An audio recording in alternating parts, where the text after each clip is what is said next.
Google is not just a company. It is a system of the world. That is a phrase that is important in this book. Google is a system of the world.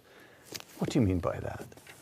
Well, a system of the world, I think the first sort of great system of the world that unleashed the miracles of the industrial age and the British Empire and of the previous era was Isaac Newton.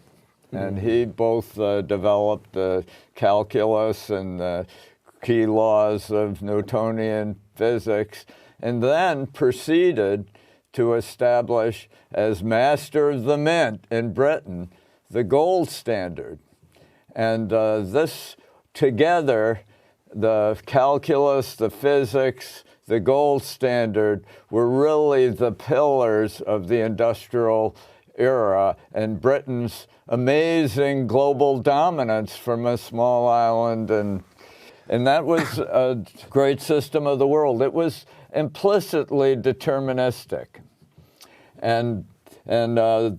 Explain that term. How do you mean deterministic? Because Newton was a Christian. Newton was a Christian and believed in free will, but his physics and his calculus implied a deterministic model. You know, that if you did this, then this must happen. That's right. This action requires that reaction. Right. A hermetically sealed system that always reproduces the same results with the same inputs, a predictable scheme. And this system of the world was essentially overthrown by Kurt Gödel. Kurt Gödel is born in Austria. He's he comes to this country. His dates are late 19th century to the middle of the 20th century, roughly.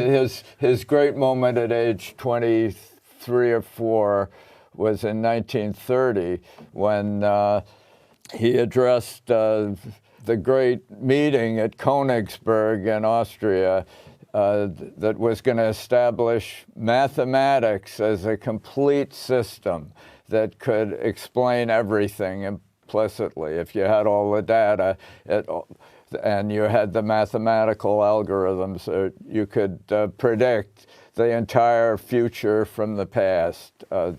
This was the great dream, and he permanently overthrew it with Gödel's incompleteness theory. He showed that any logical system whatsoever is necessarily dependent upon propositions that can't be proven within the logical system. And in proving this, he really invented a kind of computer software system where all the propositions and variables were expressed in numbers. So his proof that mathematics could not be coherent and completely consistent, that it depended on outside propositions, axioms, was a major breakthrough, and also established the computer age. Alan Turing then went on and took Gödel's formula and transformed it into a universal computer architecture, a Turing machine. And Turing machines are also dependent on oracles outside the machine to program them. Okay. Now Google says it has a system of the world where it's returning back to the deterministic realm. And with big data, they can predict everything. All the answers can be extracted from their aggregations of big data.